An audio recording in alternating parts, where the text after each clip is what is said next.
Hi, Matt. Good morning, everybody. Well, as you all know, it's taken many hours and many trips to make possible the resumption of Israeli-Palestinian negotiations. And the negotiators are now en route to Washington, even as we speak here. And I will have more to say about the journey to this moment and what our hopes are after our initial meetings conclude tomorrow. This effort began with President Obama's historic trip to Israel and Ramallah in March of this year. And without his commitment, without his conversations there, and without his engagement in this initiative, we would not be here today. The President charged me directly with the responsibility to explore fully the possibility of resuming talks, and in our meetings with President Abbas and Prime Minister Netanyahu, he conveyed his expectations for this process. Getting to this resumption has also taken the courageous leadership of Prime Minister Netanyahu and President Abbas, and I salute both of them for their willingness to make difficult decisions and to advocate within their own countries and with their own leadership teams. Countries with the Palestinian territories. I would also like to recognize the important contributions of senior negotiators on both sides, particularly Minister Tzipi Livni and Saeb Erekat, both of whom really stood up and stood strong in the face of very tough criticism at home, and whose unwavering commitment made the launch of these talks possible. I look forward to beginning work with them tonight. Going forward, it's no secret that this is a difficult process. If it were easy, it would have happened a long time ago. It's no secret, therefore, that many difficult choices lie ahead for the negotiators and for the leaders as we seek reasonable compromises on tough, complicated, emotional, and symbolic issues. I think reasonable compromises has to be a keystone of all of this effort. I know the negotiations are going to be tough, but I also know that the consequences of not trying could be worse. To help the parties navigate the path to peace and to avoid its many pitfalls, we'll be very fortunate to have on our team, on a day-to-day basis, working with the parties, wherever they are negotiating, a seasoned American diplomat, Ambassador Martin Indyk, who has agreed to take on this critical task at this crucial time as the U.S. Special Envoy for Israeli-Palestinian negotiations. Assisting Martin will be, as his deputy and as a senior advisor to me, will be Frank Lowenstein, who has been working with me on this process from the beginning. In his memoir about the peace process, Ambassador Indyk quotes a poem by Samuel Coleridge that begins, "If men could learn from history what lessons it would teach us." Ambassador Indyk brings to this challenge his deep appreciation for the history of the Israeli-Palestinian conflict. And from his service under President Clinton, Secretary Christopher, and Secretary Albright, he brings a deep appreciation for the art of U.S. diplomacy in the Middle East. That experience has earned Ambassador Indyk the respect of both sides, and they know that he has made the cause of peace his life mission. He knows what has worked, and he knows what hasn't worked, and he knows how important it is to get this right. Ambassador Indyk is realistic. He understands that Israeli-Palestinian peace will not come easily, and it will not happen overnight.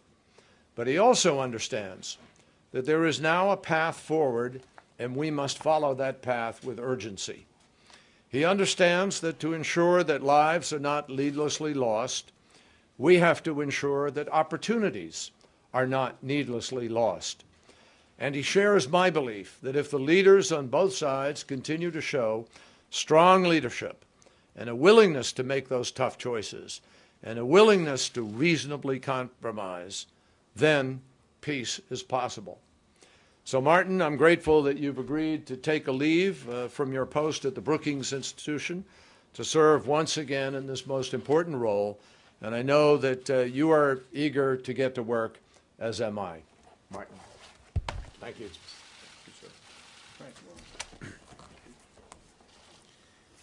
Mr. Secretary, thank you very much for that generous introduction and for vesting in me such important responsibilities.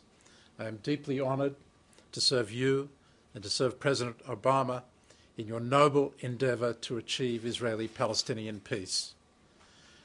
The fact that later today, Israeli and Palestinian negotiators will sit down in this building to resume final status negotiations after a 3-year hiatus is testament to your extraordinary, tireless efforts, backed by President Obama, to try to resolve this intractable conflict.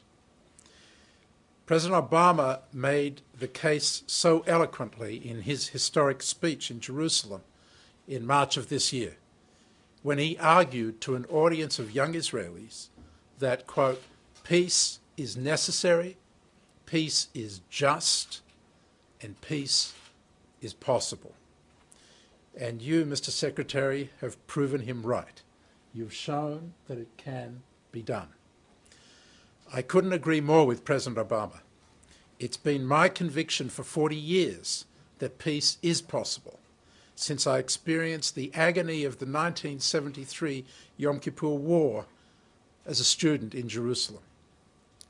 In those dark days, I witnessed firsthand how one of your predecessors, Henry Kissinger, brokered a ceasefire that ended the war and paved the way for peace between Israel and Egypt.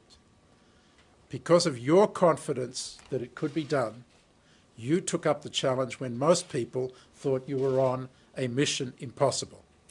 And backed by the President, you drove the effort with persistence, patience, and creativity. As a result, today, Prime Minister Netanyahu and President Mahmoud Abbas have made the tough decisions required to come back to the negotiating table.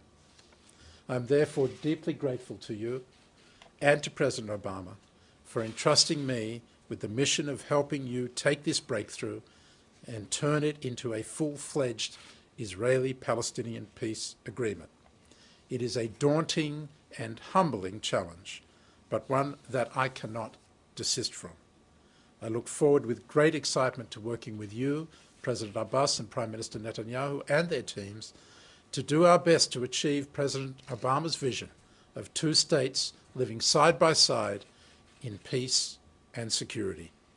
I also look forward to working with the team that you are assembling, starting with Frank Lowenstein, who, as you said, has made such an important contribution to getting us to this point and who will be my partner in this endeavour. 15 years ago, my son, Jacob, who was 13 at the time, designed a screensaver for my computer. It consisted of a simple question that flashed across the screen constantly. Dad, is there peace in the Middle East yet? I guess you could say, Mr. Secretary, that he was one of the original skeptics. But behind that skepticism was also a yearning. And for 15 years, I've only been able to answer him, not yet. Perhaps, Mr. Secretary, through your efforts and our support, we may yet be able to tell Jake, and more importantly, all those young Israelis and Palestinians who yearn for a different, better tomorrow, that this time we actually made it. Thank you. Thank you, sir. Great statement. Terrific. Thank you very much. All right, grab your books and move on. Thank you all. We'll see you later.